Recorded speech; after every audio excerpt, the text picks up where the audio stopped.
जैसा कि आप लोगों ने पिछली क्लास में देखा, अभी तक हम लोग क्या पढ़ चुके हैं, let me just summarise that. हम लोग क्या कर चुके हैं, स्टार्ट में हमने प्रोग्रामिंग किया था, data types, keywords and everything. So programming construct में हमने स्टार्ट में कंट्रोल फ्लो पढ़ा था, उसके बाद हम लोग ब्रांचिंग पे आए थे। उसमें कंट्रोल फ्लो में हमने ब्रांचिंग पढ़ा, हमने लूप्स को पढ़ा, ठीक है ना।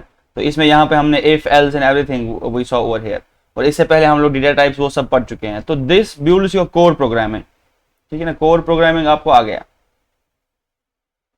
यानी कि जो प्रोग्रामिंग में सीखने वाला होता है वो आपने सीखा, और लॉजिक अभी भी आप बिल्ड कर सकते हो। आज से जो हम लोग चीजें पढ़ने जा रहे हैं दैट इज मोर ऑफ कि हम उसमें कोर प्रोग्रामिंग तो नहीं सीखेंगे, हम उसमें क्या सीखेंगे, कोड को लिखते कैसे हैं, how to write code, how to write code. यानी कि अगर आपको बेसिक प्रोग्राम यानी कोर प्रोग्रामिंग समझ है, आपको ब्रांचिंग का पता है, आपको लूप्स का पता है, आपको वैसे ही डेटा टाइप्स का पता है, ठीक है, आपको डिफरेंट डिफरेंट चीजों का पता है, तो अब ये चीजें तो आपको आ गई, यानी कोर प्रोग्रामिंग आपको अभी समझ आ रहा है। तो नाउ विल सी कि how to write better code, यानी कि अच्छा कोड हम कैसे लिखते हैं जनरली प्रोग्रामिंग में, ठीक है। तो उसमें पहला जो कॉन्सेप्ट आता है वो आता है कॉन्सेप्ट फंक्शंस। अब हम कोड ऐसे ही नहीं लिखते, suppose you are writing code और तुम डायरेक्टली कोड लिखना स्टार्ट करते हो, जनरली क्या होता है, कोड को फंक्शन में लिखा जाता है, ठीक है ना। अब फंक्शन क्या होता है पहले हम इस पे बात करते हैं, उसके बाद हम लोग एग्जांपल से आपको डिटेल में बताते हैं कि फंक्शन काम कैसे आता है। और फंक्शन क्या है, दिस इज बिल्डिंग ब्लॉक। हर एक मॉडर्न प्रोग्रामिंग लैंग्वेज का ये बिल्डिंग ब्लॉक है। ये ऐसा नहीं कि ये सिर्फ एग्जिस्ट करता है पाइथन में या सी में, सी प्लस में, कोई भी लैंग्वेज जो हाई लेवल लैंग्वेज है मॉडर्न लैंग्वेज में, सी हो, सी प्लस प्लस हो, जावा हो, जावा स्क्रिप्ट हो, पाइथन हो, तो उसमें ये कंसेप्ट फंक्शंस है। कहीं कहीं पे इन फंक्शंस को सब रूटीन्स बोला जाता है, ठीक है, कहीं कहीं पे इनको मेथड्स बोला जाता है, ठीक है ना, और भी बहुत सारे प्रोसीजर्स का नाम भी दिया जाता है। ये सब नाम एक ही चीज का है, लेकिन फंक्शन क्या होता है, अब हम उस पे आते हैं। ये फंक्शन क्या है, ये एक self contained block of code होता है, self contained block of code. यहां पे मैं ये वर्ड लिख रहा हूं, self contained block of code. तो सेल्फ कंटेन्ड का क्या मतलब है कि ये इतना कोड होता है कि ये खुद ही चल सकता है, ठीक है ना। खुद ही चलने का मतलब ये है कि इसको दूसरे और चीजों की जरूरत नहीं है। अगर आपको कोई काम करना है, आप एक कोड ब्लॉक ऑफ कोड लिखोगे और उसको एक पर्टिकुलर नाम दे दोगे। ये ऐसी बात है, सपोज आपके पास कोई किट होता है, तो आपके पास बहुत सारी चीजें होती है, सपोज बैट आपके पास है और आपके पास बॉल है, ठीक है, आपके पास पैड है, पैड्स है, जब आप क्रिकेट खेलते हो तो अगर बहुत सारे आइटम्स हो, इसको आप एक बैग में डाल देते हो, ठीक है, उस बैग को आप नाम देते हो क्रिकेट किट। वैसे ही प्रोग्राम में हम लोग क्या करते हैं, अगर हमें ऐसा लगता है कि सपोज मैं कोड लिख रहा हूं और कोड लिखते लिखते क्या हो रहा है कि मैं बहुत ये कोड क्या हो रहा है, ये बहुत बड़ा हो रहा है, तो इससे मैं क्या करता हूं, इसको मैं बंडल कर देता हूं एक जगह, क्योंकि एक सेम फंक्शनलिटी कर रहा है, तो ये सेम फंक्शनलिटी वाली चीजों को मैं बंडल कर दूंगा, यानी एक कोड ब्लॉक अलग से बनाऊंगा और उसका नाम रखूंगा, मैं कोई उसका एक पर्टिकुलर नाम दे दूंगा, उस चीज को हम लोग फंक्शन कहते हैं, ठीक है ना। Function what is this now, it is a self contained block of code. Self contained का मतलब मैंने समझा दिया, और ये क्या करता है, ये एक स्पेसिफिक टास्क करता है। सपोज यहाँ पे कोई फंक्शन आप लिखोगे, वो एक पर्टिकुलर टास्क करेगा, it will perform a specific task. Specific task का मतलब ये है कि आप कोई कोड लिख रहे हो और आपको लग रहा है कि ये कोड जो है ये एक टास्क कर रहा है ना, व्हाट टू डू। अब हम एक काम करते हैं, इसको एक जगह बंडल करते हैं और उसको नाम दे देते हैं, उस चीज का नाम हम लोग फंक्शन बोल देते हैं, ठीक है ना। और इसका सबसे बड़ा फायदा क्या है, इसका सबसे बड़ा फायदा यह है कि इसको तुम रियूज कर सकते हो, यानी एक बार तुमने लिखा और बार बार इसको रियूज कर सकते हैं, ठीक है ना। उसको हम अभी बाद में नाम भी दे देंगे। नाउ द पॉइंट इज कि इसमें क्या होता है, ये कुछ इनपुट ले लेता है, ठीक है, और ये कुछ आउटपुट दे देता है। एक फंक्शन क्या करता है, कुछ इनपुट ले लेगा और कुछ आउटपुट दे देगा। जनरली हम मैथमेटिक्स में फंक्शन को ऐसे लिखते हैं, f of x. This is how we write in mathematics. Maths में हम लोग फंक्शन को ऐसे लिखते हैं, यानी कि ये एक्स मतलब होता है कुछ इनपुट देता है। सपोज आपने देखा होगा कि एक्स स्क्वायर एक फंक्शन है, क्यों, क्योंकि अगर मैं लिखूंगा f of x is equal to x square, तो इसका ये मतलब है कि एक्स का कोई वैल्यू तो ये उसको स्क्वायर करके देगा। लेट्स टेक एन एग्जांपल, अगर मैं लिखूंगा एफ ऑफ 1 तो इसका मतलब है 1 square, that this is equal to 1। अगर मैं लिखूंगा एफ ऑफ 2 इसका मतलब है 2 स्क्वायर, दैट्स इक्वल टू 4। यानी कि जो भी यहाँ पे वैल्यू है, अगर आपके पास कोई फंक्शन है, suppose this F of x is equal 2x plus 4x square, ये आपके पास कोई फंक्शन है। अब मैंने अगर लिखा एफ ऑफ 1 तो इसका मतलब यहाँ पे जहां जहां पे ये x था वहां पे 1 से रिप्लेस कर दो, तो 2 इंटू 1 प्लस 4 मल्टीप्लाई 1 स्क्वायर, तो ये आएगा 2 plus 4, this is equal to 6। अगर मैंने लिखा सपोज एफ ऑफ 4, तो जहां जहां पे ये x था वहां पे आप 4 लिखोगे, तो आप यहाँ पे लिखोगे 2 multiplied by 4 plus 4 multiplied by यहाँ पे x की जगह 4 और ये square, so this is 2 4 8 plus 4 और यहाँ पे ये 16, 4 4 16, तो 64 प्लस 8 दिस इज 72। तो यहाँ पे आप ऐसे लिखोगे इसको। ये मैथमेटिक्स में फंक्शन होता है। अब ये फंक्शन में आपने देखा ये क्या करता है, ये कुछ इनपुट लेता है, जैसे x यहाँ पे इनपुट था, तो सिमिलरली जब आप प्रोग्राम में लिखोगे कोई चीज तो उस फंक्शन का भी f कुछ नाम होगा और वो कुछ इनपुट लेगा, ठीक है, उसके बाद वो कुछ आउटपुट प्रोड्यूस करे, जैसे ये एक्स स्क्वायर ने आउटपुट प्रोड्यूस किया बेस्ड ऑन द इनपुट। फिर से आपको मैं बताता हूँ, अब इन programming a function is a self contained block of code that perform a specific task, यानी कि एक फंक्शन जो होता है वो एक ब्लॉक ऑफ कोड होता है, वो क्या करता है, एक पर्टिकुलर टास्क करता है। ठीक है, अब इसमें क्या होता है, इसमें इनपुट जाता है और इसमें कुछ आउटपुट निकलता है वहां से हम लोग को। ठीक है ना, और इस फंक्शन को हम बार बार यूज कर सकते हैं। तो पहले हम ये देखेंगे कि ये फंक्शन का कॉन्सेप्ट आया क्यों, why to use functions, why functions. अगर हम कोड इसके बगैर भी लिख सकते हैं, लेकिन फिर इसका फायदा क्या है, लिखने का फायदा तो होना चाहिए ना। ठीक है ना, अगर हम सपोज हम लोग एक घर बनाते हैं, घर में डोर रखते हैं, उसमें खिड़कियां भी रखते हैं। अगर डोर है तो खिड़कियां क्यों रखते हैं, हर किसी चीज का कोई ना कोई सपोज वैल्यू होता है, कोई ना कोई यूजफुलनेस होती है। तो यहाँ पे हम लोग फंक्शंस को यूज क्यों करेंगे, तो पहला चीज जो आता है वो है रीयूजेबिलिटी। रीयूजेबिलिटी का ये मतलब है कि इसको तुम एक बार लिखो और बार बार यूज करो। ठीक है, you write it once and you will use it multiple time, यानी तुम डुप्लीकेट्स को अवॉइड करते, अवॉइड डुप्लीकेट्स, अवॉइड डुप्लीकेट्स। अभी आपको बताता हूं कि कैसे मैं इन सब चीजों को मैं एक एक करके फिर एक्सप्लेन करूंगा। सेकंड थिंग जो आता है उसको हम लोग कहते हैं मॉड्युलैरिटी। मॉड्युलैरिटी का क्या मतलब है, मॉड्युलैरिटी का ये मतलब है कि आप कोड को अच्छे से ऑर्गेनाइज करते हो, यानी मॉड्यूल में बनाते हो। बहुत बड़ा प्रोग्राम होगा तो आप बहुत लंबा प्रोग्राम नहीं लिखोगे, आप उसको फंक्शंस में तोड़ दोगे। ठीक है, you can break the huge program into smaller chunks, जो इंडिपेंडेंट है और टेस्टेबल है। ठीक है ना, तो यहां पे क्या करते हो, you break the program, break the large code in smaller manageable chunks, in smaller manageable chunks. ये ऐसी बात है, अगर आपको कोई बहुत बड़ी सी चीज लिखनी है तो आप ऐसा नहीं करोगे, आप ऑल वंस एकदम से पूरा काम स्टार्ट करने लग जाओगे। तो आप क्या करते हो, आप उसको धीरे धीरे करके तोड़ते हो छोटी चीजों में, और उन छोटी चीजों को पहले बनाते हो। और फिर क्या कॉन्सेप्ट आता है, एब्स्ट्रैक्शन। ये एब्स्ट्रैक्शन का क्या मतलब है, एब्स्ट्रैक्शन का मतलब होता है कि आपको डिटेल जानने की जरूरत नहीं है। आप क्या करोगे, आप इसकी जो भी डिटेल है, सपोज आपने कोई फंक्शन लिखा है, किसी और ने कोई फंक्शन लिखा है, सपोज आपको ये जानने की जरूरत है नहीं कि अंदर से काम कैसे करता है, आपको सिर्फ उसका इंटरफेस जानना है। सपोज गाड़ी चलाने के टाइम, अगर आपको गाड़ी चलानी है तो आपको सिर्फ ये पता होना चाहिए कि हैंडल को कैसे घुमाना है, गियर कैसे बदलना है, क्लच, ब्रेक और एक्सेलरेटर कैसे दबाना है। This is your interface. बाद में अंदर से इंजन कैसे चल रहा है आपको जानने की जरूरत है नहीं, तो आप गाड़ी चला पाओगे। लेकिन अगर गाड़ी चलाने के लिए, सपोज एग्जाम्पल में दे रहा हूँ कि आपको यही जानना जरूरी होता है कि इंजन कैसे चलता है, तब तो बहुत कम लोग गाड़ी चला पाते हैं। सिमिलरली अब क्या होगा, कोड कभी कभी बहुत बड़े होते हैं, तो कोड में आपको बहुत टाइम पे कभी कभी इंटरनल जाने की जरूरत नहीं है। आपको सिर्फ ये पता होना चाहिए कि ये इनपुट क्या लेता है, ये आउटपुट क्या देता है, बाद में जैसे भी अंदर प्रोसेस कर रहा हो। तो ये फंक्शन ऐसा कर दिया, एब्स्ट्रैक्शन करता है, ये डिटेल को किसी न किसी तरह हाइड करता है, हाइड कॉम्प्लेक्सिटी। तो उससे क्या होता है, उसे आप बस कॉल कर सकते हो किसी फंक्शन को। जैसे आपको हमने बहुत बार यूज किया प्रिंट, ठीक है ना, प्रिंट ऐसे लिख रहे थे, प्रिंट हेलो। आप में से किसी को नहीं पता है कि this actually was a function call. ये प्रिंट है, ये खुद में एक function, this is an inbuilt function, ये खुद में पाइथन में फंक्शन था। लेकिन किसी को नहीं पता है इंटरनली काम कैसे करता है। आपको सिर्फ पता है कि इसको मैं इनपुट हेलो देता हूं, या आउटपुट प्रोड्यूस करता है। ठीक है ना, तो that is what is the meaning of abstraction. Abstraction में क्या करते हैं, हम डिटेल्स को हाइड करते हैं। और एक बहुत जो इंपॉर्टेंट चीज है एब्स्ट्रैक्शन के बगैर, दैट इज मेंटेनेबिलिटी। मेंटेनेबिलिटी का क्या मतलब है कि अगर बहुत लंबा कोड लिखते हो आप, तो कोड को क्या करना पड़ता है, मेंटेन करना पड़ता है। ये ऐसा नहीं कि आपने कोड एक बार लिखा और उसके बाद इसकी तरफ देखा भी नहीं। सपोज एडुकेशन का वेबसाइट है, तो उसमें कोई इशू आ गया, तो उसको मेंटेन करना बहुत इंपॉर्टेंट है। हर जगह जहां पे कोड लिखा जाता है उसको मेंटेन करना बहुत जरूरी होता है। तो अगर तो आपने कोड फंक्शंस में लिखा, तो आपने इसको बहुत अच्छे से ऑर्गेनाइज किया होगा, तो उसके बाद क्या होगा, आपका मेंटेनेंस ऑफ कोड बहुत अच्छा हो जाएगा। उसमें आपको सपोज अगर बग फाइंड करना होगा, तो आप आराम से उसको देख सकते हो कहां पे बग है, यानी कि उसको हम दूसरे टेस्टेबिलिटी में डाल सकते हैं। तो लेकिन इसमें आप क्या कर सकते हो, अगर आपके पास एक फंक्शन है और आपको कुछ उसमें एडिट करना है, आपको पता है कि मेरे पास इतने सारे फंक्शन है, ये वाली फंक्शन मुझे चेंज करना है, तो आप आराम से कोड को मेंटेन कर सकते हो। और वैसे रीडेबिलिटी आता है। रीडेबिलिटी का मतलब यह है कि आप कोड को अच्छे से पढ़ सकते हो। अगर कोड ऐसे हैफाजार में लिखा हुआ है तो बहुत ही मुश्किल होता है उसको पढ़ना, लेकिन अगर तो उसको फंक्शंस में लिखा गया है, सबसे अच्छा चीज यह है कि फंक्शंस में उस कोड को पढ़ना भी आसान होता है, क्योंकि कोड सिर्फ मशीन के लिए नहीं होता, कोड ह्यूमंस के लिए भी होता है। सपोज अगर वहां पे एक टीम में कोड कर रहा है, सपोज मैं अगर एडुकेशन का प्रोजेक्ट बनाना है, तो हम लोग टीम में जो मेंबर्स है, से वी विल टेक सुफियान का नाम लेंगे, वैसे करके अथर का नाम लेंगे, सिमिलरली से अब्दुल्ला का नाम लेंगे। Let's suppose these 3 people are एक प्रोजेक्ट पे काम कर रहे हैं। अब जो सुफियान लिखेगा, अगर वो अथर को समझ नहीं आया, और अथर लिखेगा वो अब्दुल्ला को समझे, तो ये कोड इफेक्टिवली नहीं कर पाएंगे। तो फंक्शन से क्या होता है, रीडेबिलिटी बढ़ जाती है। यानी रीडेबिलिटी बढ़ जाने का मतलब यही है कि जो कोड एक दूसरे ने लिखा होता है तो वो समझ आता है, क्योंकि वो फंक्शंस में तोड़ा हुआ होता है। और इससे पहले जो मैंने यहाँ पे बताया था आपको, मेंटेनेबिलिटी या टेस्टिंग, तो टेस्टिंग ईजी हो जाता है, ठीक है ना। टेस्टेबिलिटी का मतलब यह है कि अगर आपको कहीं पे टेस्ट करना है तो आप फंक्शन वाइज टेस्ट कर सकते हो, ठीक है ना। ये सारे फीचर्स है कि फंक्शन को यूज क्यों करना चाहिए, ठीक है। पहला चीज मैंने क्या बताया आपको, why to use function. The first thing is reusability, यानी आप लिखोगे एक बार और उसको बार बार यूज करोगे, उसको हम लोग कहते हैं ड्राई,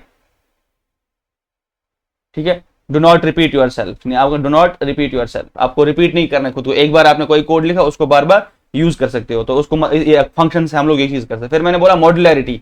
मॉड्युलैरिटी का मतलब यह है कि आप जो बहुत लंबा कोड है उसको आप लोग मॉड्यूल्स में तोड़ सकते हो। जैसे आपको सपोज घर बनाना होता है तो आप ऐसा नहीं कि आप आप मॉड्यूल्स में बनाते हो, आप पहले बोलते हो कि पहले मैं उसका बेड बनाता हूँ, ठीक है ना, या कंच बनाना जिसको हम लोग कश्मीर में कन कहते हैं, पहले वो देते हैं। उसके बाद हम लोग वॉल्स चढ़ाएंगे, उसके बाद हम लोग सपोज ऊपर एक स्लैब लगाएंगे, उसके बाद इंटीरियर करेंगे, यानी आप स्टेप्स में करते हैं, मॉड्यूल्स में काम करते हो।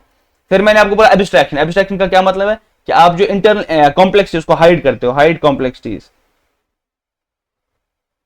कॉम्प्लेक्सिटीज हाइड करने का मतलब यह है कि आपको नहीं जानना है कि इंटरनल इंप्लीमेंटेशन कैसे किया हुआ है। कभी कभी हमें फंक्शन को बस यूज करना पड़ता है, तो ये फंक्शन क्या करता है, ये हमें एक वे देता है जिसमें हम लोग कॉम्प्लेक्सिटी को हाइड करेंगे। जैसे मैंने एग्जांपल आपको कार कर दिया, तो कार चलाने के लिए आपको इंजन जानने की जरूरत नहीं है, आपको सिर्फ ये जानना जरूरी है कि हैंडल को कैसे पकड़ना है, गियर कैसे बदलने हैं, क्लच, ब्रेक और एक्सेलरेटर कैसे दबाना है। अगर आपको ये चीज आ गया तो यू हैव लर्न इंटरफेस, आपने इंटरफेस सीखा। तो अभी आपको ये जानना जरूरी नहीं है कि इंजन कैसे काम करता है, ठीक है, उसका बाकी जो सिस्टम गाड़ी में लगा वो कैसे काम करता है, आप गाड़ी को चला पाओगे। सिमिलरली अगर आपको फंक्शन का सिर्फ पता है कि इनपुट क्या लेता है, आउटपुट का काम कैसे करता है, तो आप बिना इंप्लीमेंट डिटेल जाने उसको यूज करें। जैसे मैंने एग्जांपल दिया था प्रिंट फंक्शन का, प्रिंट आप बहुत टाइम से यूज कर रहे हो लेकिन आप में से किसी को नहीं पता है वो इंटरनली कैसे काम करता है। फिर मैंने बोला मेंटेनेबिलिटी। मेंटेनेबिलिटी का ये मतलब है कि कोड को तो बार बार लिखना पड़ता है, ठीक है ना, तो मेंटेन करना इसको बहुत इंपॉर्टेंट है। कभी कोई बग आया, कभी कुछ हुआ, तो कोड मेंटेनेबिलिटी ईजी हो जाती है। अगर आपको कोई नया फीचर ऐड करना है, ठीक है, adding a new feature, fixing a bug, ठीक है, एडिंग ए फीचर, ये भी मेंटेनेंस में आता है, ठीक है ना। तो इसमें क्या आपको करना है, तो इसमें अगर आपने कोड बहुत ही अच्छे वे में लिखा होगा तो क्या होगा, आप ये फीचर आराम से ऐड कर सकते हो, नहीं तो आपको पता ही नहीं लगेगा कि मैंने कोड कहां पे लिखा, क्या हुआ।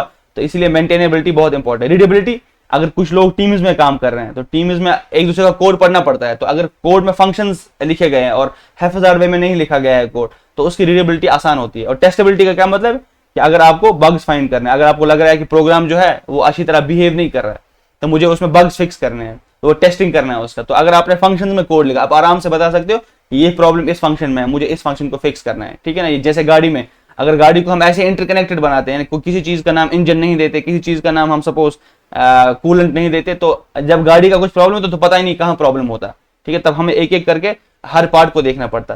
तो अगर लेकिन हमने वहां पर अलग अलग चीजों का नाम दिया, ये इंजन है, इंजन इसका कनेक्टेड है, और हमें पता लग जाता है प्रॉब्लम कहाँ पे। सिमिलरली कोड में आपको पता लग जाएगा किस फंक्शन में प्रॉब्लम है। अब मैं आपको पहले दिखाता हूँ कि ये, जैसे मैंने आपको बोला, this is right now I am teaching you in general की फंक्शंस कहाँ कहाँ पे यूज होते हैं। ऐसा जरूरी है नहीं कि ये मैं सिर्फ पाइथन के बारे में पढ़ा रहा हूँ, मैं सी प्लस सब जगह ये फंक्शंस का यूटिलाइजेशन होता है। लेकिन मैं आपको जो एग्जांपल्स दिखाऊंगा वो आपको मैं पाइथन से दिखाऊंगा।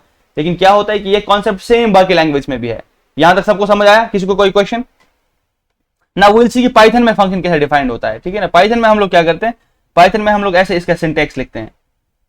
सिंटैक्स ऐसे होता है इसका कि डेफ का मतलब आप वो कीवर्ड यूज करते हो, और पाइथन के इंटरप्रेटर या कंपाइलर को पता चल जाता है कि आगे जो आने वाला है वो फंक्शन है, ठीक है। पहले हम डेफ से लिखते हैं, उसके बाद फंक्शन का नेम लिखते हैं, ठीक है, फंक्शन नेम। उसके बाद इसको यहाँ पे इनपुट दे देते हैं, जो भी इनपुट यहाँ पे जाएगा, और फिर यहाँ पे एक फंक्शन की बॉडी होती है जो आप लिखोगे, जैसे इफ एल्स की बॉडी होती है, दिस इज बॉडी, और यहाँ पे एक रिटर्न स्टेटमेंट होता है। रिटर्न का मतलब होता है कि इसको वैल्यू क्या देना, आउटपुट क्या देना है, ठीक है। यहाँ पे आपको आउटपुट मिलेगा, this is your output and this is your input. यहाँ पे जो आपको जाएगा दैट इज योर इनपुट।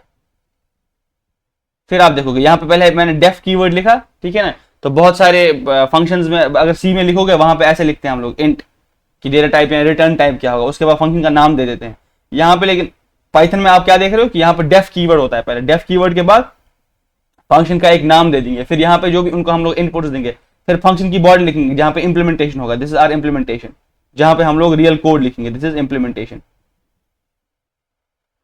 और उसके बाद क्या होगा, इसके बाद आप कुछ रिटर्न कर सकते हो। मैं आपको एग्जांपल देता हूं, I will share my screen and then I will show you कि कैसे लिखते हैं ये फंक्शंस को।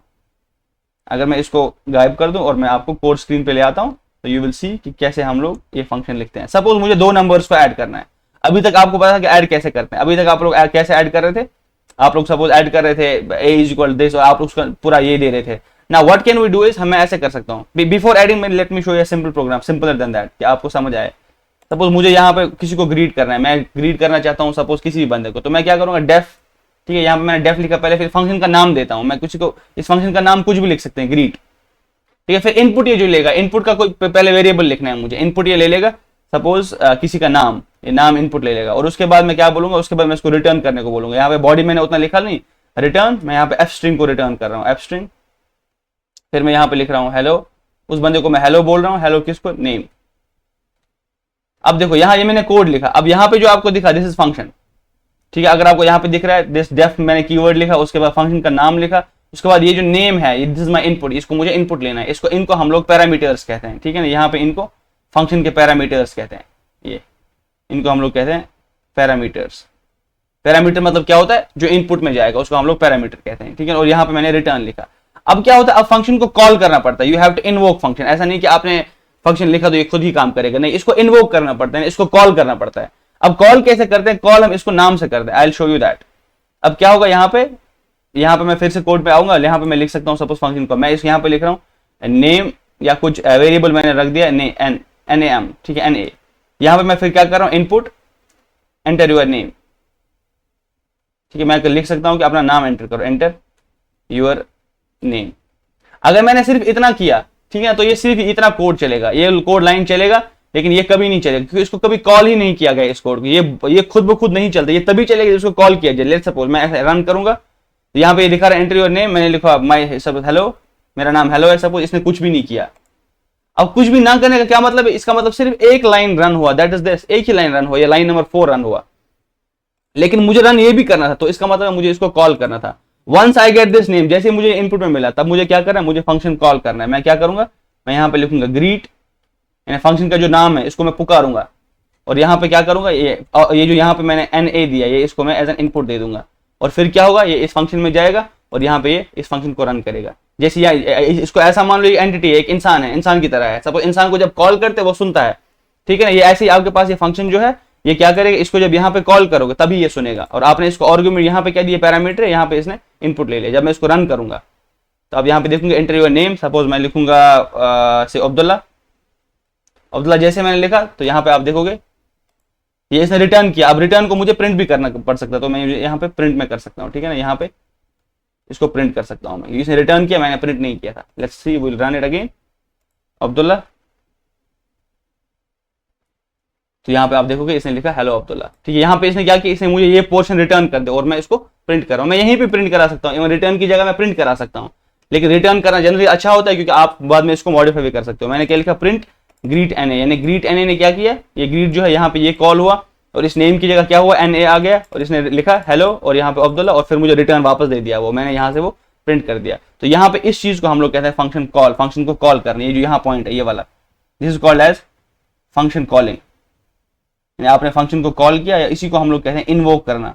मैंने फंक्शन को इन्वोक कर दिया, ठीक है। यहाँ पे आपने फंक्शन को डिफाइन कर दिया, this called as definition of function, इसलिए यहाँ पे DF दिख रहा है आपको, ये डेफिनेशन ऑफ ए फंक्शन है, यानी फंक्शन को मैंने यहाँ पे डिफाइन कर दिया, और यहाँ पे आपने देखा ये रिटर्न वैल्यू है।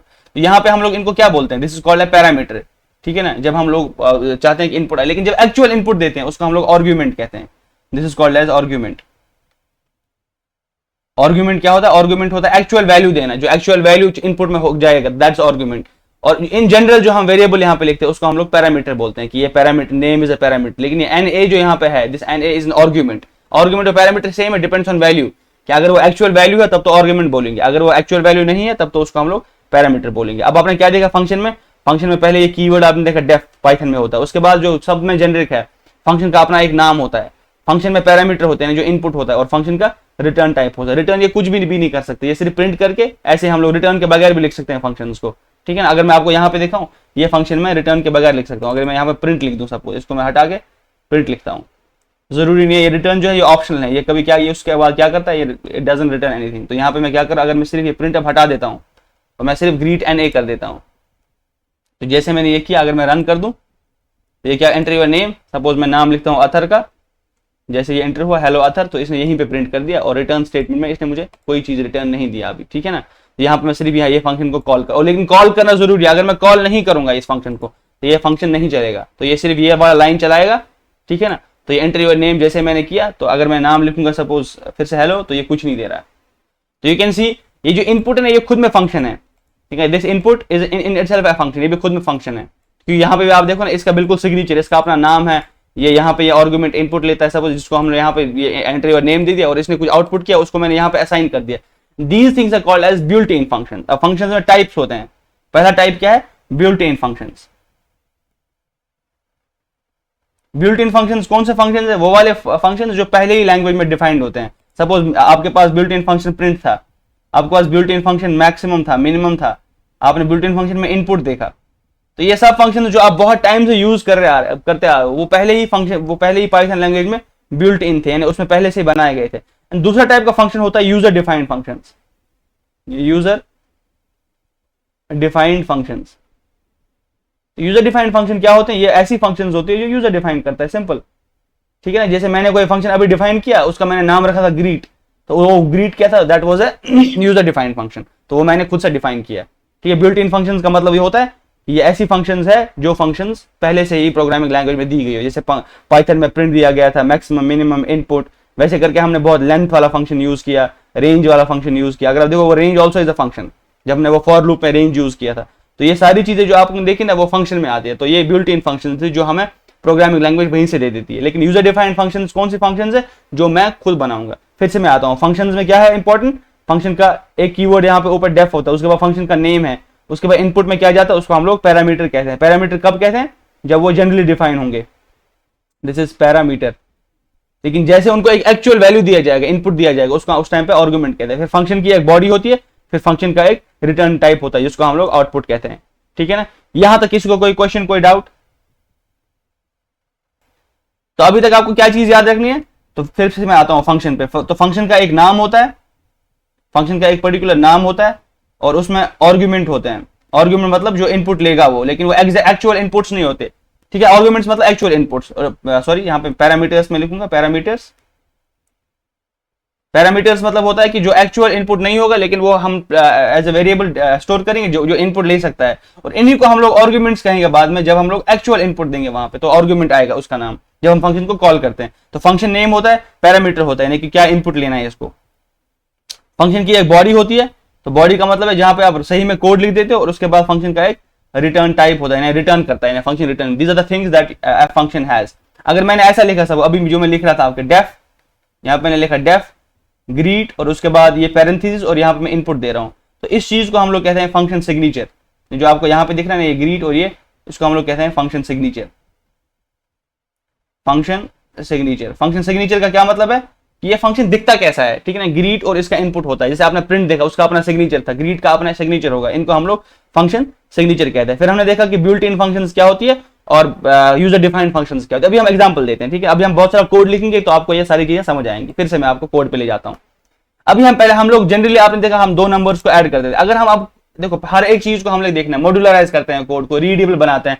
सपोज मैंने लिखा डेफ ऐड नंबर्स, यहाँ पे दो ऐड कर रहा हूँ, और मैं क्या लिख रहा हूँ यहाँ पे, नंबर 1 इनपुट करो और नंबर 2, ये दो इनपुट ले रहा है। अब मैं क्या कर रहा हूँ यहाँ पे, return number 1 plus number 2, number 1 plus number 2, ठीक है ना। तो मैं यहाँ पे दो नंबर्स को रिटर्न कर रहा हूँ। अब क्या होगा, अब कोई यूजर है मेरे पास, वो इस फंक्शन को बार बार यूज कर सकता है। कैसे, सपोज उसने यहाँ पे प्रिंट, वो इसको ऐसे करेगा, ऐड दो नंबर ऐड करना है, 2,3 ऐड करना है, सपोज यहाँ पे ऐड कर दिया। अगर मैं इसको रन करूंगा, तुम देखो यहाँ पे 5 आ जाएगा, देखो 5 डायरेक्ट आ गया।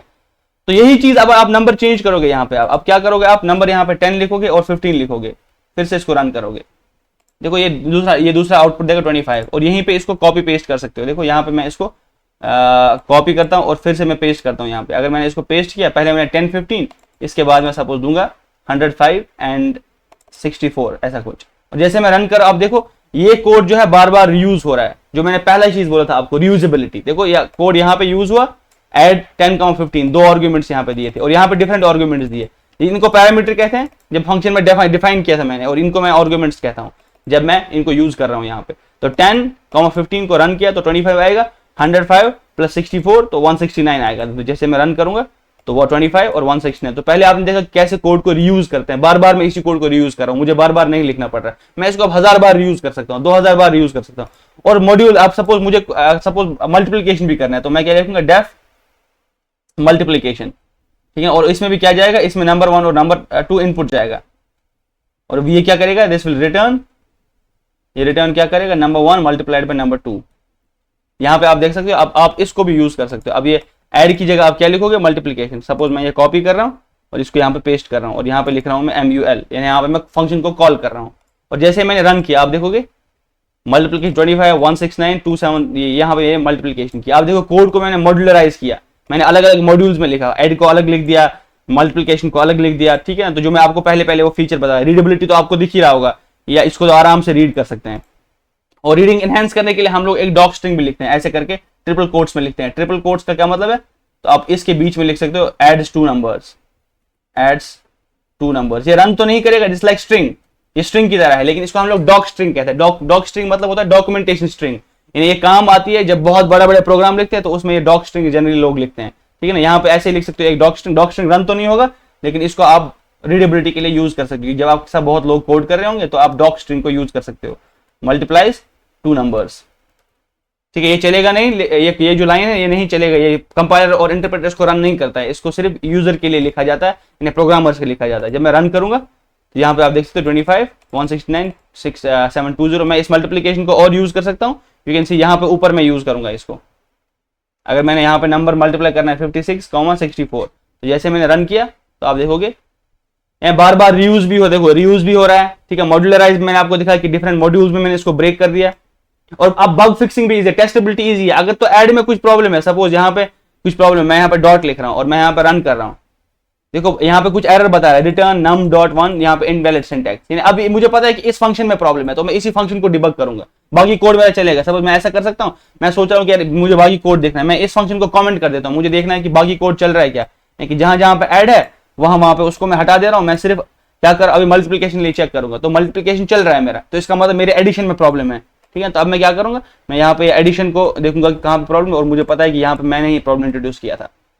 नाउ यू सॉ टेस्टेबिलिटी भी इजी हो गया, इसको रीड करना भी इजी हो गया। मॉड्यूलर वे में हमने इसको लिखा, लेकिन ये मैं बहुत सिंपल एग्जांपल दे रहा हूँ। जब आप बहुत बड़ा बड़ा कोड लिखते हो तो उसमें आपको उस हिसाब से ये कोड स्केल होता है। यहाँ पे आप देख सकते हो ये सारी जो चीजें हमने पढ़ी, तो वो सब चीजें मैंने इसके एग्जाम्पल में दी। अब मैं थोड़ा सा कॉम्प्लेक्स एग्जाम्पल लेता हूँ, ठीक है ना।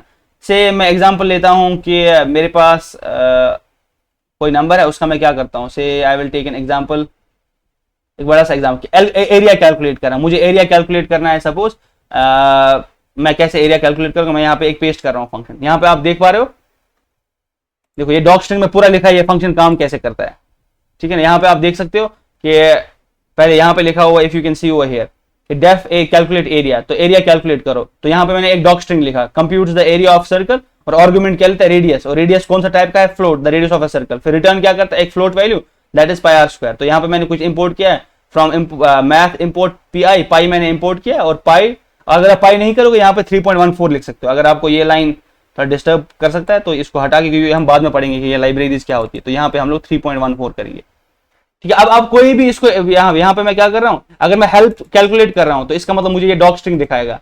यहाँ पे जब मैं ये हेल्प लिखूंगा ना यहाँ पे, तो ये मुझे डॉक स्ट्रिंग दिखा रहा है, देखो ये जो यहाँ पे डॉक स्ट्रिंग है। डॉक स्ट्रिंग इसी का काम आता है, जब भी पाइथन में कोई फंक्शन होगा आप वहां पे ये कॉल कर सकते हो, हेल्प कैलकुलेट एरिया। तो हेल्प टाइम के टाइम क्या होगा, ये डॉक स्ट्रिंग को रिटर्न कर देगा, जो डॉक स्ट्रिंग आपके पास था। लेकिन जनरली हम लोग हेल्प यूज नहीं करेंगे, हटाओ। लेकिन डॉक स्ट्रिंग लिखने का ये ऐसा तरीका होता है कि अगर आपको बहुत कॉम्प्लेक्स फंक्शन लिखना है तो उसका हम लोग ऐसे लिख देते हैं, एक कंप्लीट डिस्क्रिप्शन लिख देते हैं कि फंक्शन करता क्या है। अगर मुझे अब कैलकुलेट करना है रेडियस किसी भी सर्कल का, तो मैं क्या करूंगा, यहाँ पे मैं प्रिंट करूंगा सपोज, और प्रिंट, और उसके बाद फंक्शन को कॉल करूंगा कैलकुलेट एरिया, ये उठाऊंगा और उसका रेडियस लिखूंगा। सपोज मेरे पास एक सर्कल है जिसका रेडियस सपोज दिया हुआ है 48 रेडियस दिया, या 4.8 दिया हुआ है, समथिंग ऑफ दिस सॉर्ट। जैसे मैं रन करूंगा तो आप देखोगे यहाँ पे प्रिंट होगा 72.34, ये उसका एरिया है, एरिया ऑफ सर्कल, ठीक है ना। तो यहाँ पे मैंने एक और फंक्शन, यहाँ पे मैं रिटर्न कर रहा हूँ इसको, तो फंक्शन का नाम दिया, ये फंक्शन का पैरामीटर था, और यहाँ पे इसको आर्गुमेंट दे दिया मैंने 4.8 इज आर्गुमेंट, इस रेडियस को हम लोग पैरामीटर मानते हैं, और यहाँ पे इसका ये रिटर्न टाइप है। रिटर्न मैंने इसको मैं बॉडी में भी लिख सकता हूँ, इसको मैं पहले कैलकुलेट कर सकता हूँ। सपोज मैं ऐसा कर सकता हूँ, इसको मैंने पहले एरिया में डाला, यहाँ पे मैं लिखूंगा कि एरिया इज इक्वल, एरिया किसके बराबर है, वो इसके बराबर है। आप ये करो 3.1 रेडियस, फिर रिटर्न एरिया, फिर एरिया को मुझे रिटर्न करके दो। मैं इसको कॉपी करके यहाँ पे पेस्ट कर सकता हूँ, रिटर्न एरिया। या तो मुझे मैं ये एक स्टेप असाइनमेंट जो स्टेप है इसको मैं हटा सकता हूँ और मैं डायरेक्ट रिटर्न वही चीज कर सकता हूँ, कॉम्पिटिशन भी वही करूंगा। रन करो, फिर से आप यहाँ पे देख सकते हो, और इसको आप बार बार यूज कर सकते हो। अगर मैं इसको कॉपी करूँ और यहाँ पे मैं इसको पेस्ट कर दूं, यहाँ पे अगर मैं 51 लिख दूं, सपोज मेरा कोई रेडियस है 51 और मुझे इसका एरिया चाहिए, तो यहाँ पे लिख सकते हो आप एरिया इज 8167। तो आपने देखा फिर से हमने फंक्शन बनाया, फंक्शन का एक नाम दिया, फंक्शन के पैरामीटर होते हैं, और फिर हमने कोई फंक्शन की बॉडी लिखी जहां पे हमने ये एरिया कैलकुलेट किया, फिर इस एरिया को रिटर्न करवाया, और यहाँ पे मैंने फंक्शन को कॉल कर दिया या फंक्शन को मैंने इन्वोक कर दिया। ठीक है, तो ये होता है, ये this is the introduction to functions. फिर आज हम जो भी कोड लिखेंगे हम कोशिश करेंगे कि उसको हम लोग फंक्शंस में लिख पाएंगे। एनी क्वेश्चन स्टिल हियर, किसी का कोई क्वेश्चन वो मुझे पूछ सकता है। तो in today's lecture we started with functions, हमने स्टार्ट किया था फंक्शन पढ़ने से। तो फंक्शन क्या होता है? Function basically this is a self contained block of code जो एक स्पेसिफिक टास्क करता है। और फंक्शंस को हम लोग सब रूटीन्स भी कहते हैं, मेथड्स भी कहते हैं, प्रोसीजर भी कह सकते हैं। जैसे मैंने आपको एग्जांपल दे दिया, आप अगर कोई चीज करते हो तो सब आपके पास बैट है, बॉल है, पैड्स है, वैसे आपके पास क्रिकेट ग्लोव्स है, बहुत सारी चीजें, आप उसको एक किट में डाल देते हो, उसको आप नाम रख देते हो क्रिकेट किट। तो वैसे ही अगर आप कोई चीज कर रहे हो, कोई स्पेसिफिक टास्क कर रहे हो, तो आप उसका कोड क्या करते हो? बंडल कर देते हो और उसको एक ही कोड ब्लॉक में लिख के उसका नाम डाल दो, उसको हम लोग फंक्शंस कहते हैं। तो फंक्शन क्या करता है? ये इनपुट ले लेता है और कुछ प्रोसेस करता है, यानी कुछ इंप्लीमेंट करता है, उसके बाद कुछ आउटपुट देता है। इसको फंक्शन नाम क्यों दिया है? क्योंकि मैथमेटिक्स में फंक्शन ऐसे लिखते हैं, एफ ऑफ एक्स, एक्स मतलब इनपुट होता है और फंक्शन का नाम होता है। Suppose if F x is equal x square, तो अगर मैंने एफ ऑफ 1 लिख दिया तो 1 square is 1, f of 2 is 2 square is 4। तो इन्हीं से इसका नाम आया, क्योंकि this almost like mathematical functions that are in programming में भी यही कॉन्सेप्ट यूज किया जाता है। अब हम लोग आते हैं फंक्शंस को यूज क्यों करेंगे हम लोग। पहला चीज है रीयूजेबिलिटी, क्योंकि आपको लिखना एक बार पड़ेगा और उसको बार हो सकते हो, रीयूजेबिलिटी। ठीक है ना, तो हम लोग डुप्लीकेट्स को अवॉइड कर सकते हैं। फिर मॉड्युलैरिटी, बहुत बड़ा कोड है उसको छोटे छोटे चंक्स में तोड़ दो और उन चंक्स में वो जो मैनेजेबल हो सकते हैं वो आपके फंक्शंस हो सकते हैं। उसके बाद एब्स्ट्रैक्शन क्या है? आप कॉम्प्लेक्सिटी को हाइड कर देते हो, कितना भी कोई कॉम्प्लेक्स चीज है आप उसको हाइड करते हो, आपको सिर्फ ये जानने की जरूरत है कि इनपुट क्या जा रहा है और आउटपुट में क्या आ रहा है। फिर मेंटेनेबिलिटी, हमने देखा कि अगर आपको कोई फीचर ऐड करना है, कोड को मेंटेन करना है, किसी जगह कोई चेंज करना है, तो वो बहुत आसान हो जाता है अगर आप फंक्शंस को यूज करोगे। रीडेबिलिटी क्या होता है कि अगर बहुत सारे लोग आपस में टीम में कोड लिख रहे हैं तो वहां पे क्या होता है कि कोड को सिर्फ लिखना नहीं पड़ता, कोड को पढ़ना भी पड़ता, दूसरे को कोड को पढ़ना भी पड़ता है। तो अगर आपने अच्छे से कोड लिखा है, फंक्शंस में कोड लिख रहा है, मॉड्यूलर कोड लिखा है, तो वहां पे रीडेबिलिटी बहुत आसान हो जाएगा। और टेस्टेबिलिटी का मतलब यह है कि अगर किसी पर्टिकुलर फंक्शन में बग है तो आपको बाकी फंक्शन तो चल रहे, आप एटलीस्ट बता सकते हो कि यहाँ पे एग्जैक्टली यहाँ पे बग है, तो मैं इस फंक्शन को फिक्स करने वाला हूँ। अब मैंने ये बोला कि आपको ये हर लैंग्वेज में, फंक्शन का कॉन्सेप्ट हर लैंग्वेज में है, जो भी हाई लेवल लैंग्वेज आती है, चाहे वो सी हो, C++ हो, पाइथन हो, जावास्क्रिप्ट हो, सब में ये कॉन्सेप्ट ऑफ फंक्शंस है। अब हम पाइथन में देखेंगे फंक्शंस कैसे डिफाइन करते हैं। सिंटैक्स कैसा है? अब यहाँ पे डेफिनेशन लिखोगे और फंक्शन का नाम और उसके बाद यहाँ पे पैरामीटर्स दोगे, तो पैरामीटर्स में मतलब इसका इनपुट होता है और उसके बाद फंक्शन की एक बॉडी होती है और फिर रिटर्न टाइप होता है। फिर यहाँ पे हमने उसको डिफाइन किया, तो वो दिखता कैसे? फंक्शन का नाम, जो फंक्शन का आप नाम रखोगे, फंक्शन के पैरामीटर होते हैं जो इनपुट लोगे, जब एग्जैक्ट वैल्यू लोगे उसको हम लोग आर्गुमेंट कहते हैं। फिर फंक्शन की एक बॉडी होती है जिसमें आप उसका एक्चुअल कोड लिखोगे, फिर उसका एक रिटर्न होता है कि वो वापस देगा क्या। और यहाँ पे अगर मैं लिखूंगा फंक्शन ग्रीट, उसके बाद मैं ऐसा लिखूंगा ये नाम और प्लस दीज पैरामीटर्स, इनको हम लोग फंक्शन सिग्नेचर कहते हैं। अब फंक्शन दो टाइप्स के होते हैं, बिल्ट इन और यूजर डिफाइंड। बिल्ट इन का मतलब है जो पहले से ही लैंग्वेज हमें दे देता है, सपोज प्रिंट है, मैक्सिमम है, मिनिमम है, इनपुट है, लेंथ है, रेंज है, वो बहुत सारी फंक्शंस है। ठीक है, इनको हम लोग बिल्ट इन फंक्शंस कहते हैं, जो पहले से ही प्रोग्रामिंग लैंग्वेज में कोडेड है। और ये जनरली बहुत ही फास्ट होती है, ये बहुत फास्ट होती है वाली फंक्शंस, क्योंकि इनको ऑप्टिमाइज किया होता है पहले से। और ये कोड हम लोग सी में लिख देते हैं, क्योंकि हम लोग जो पाइथन पढ़ रहे हैं उसको हम लोग कहते हैं सी पाइथन। वो पूरा पाइथन जो है वो सी में लिखा हुआ है खुद।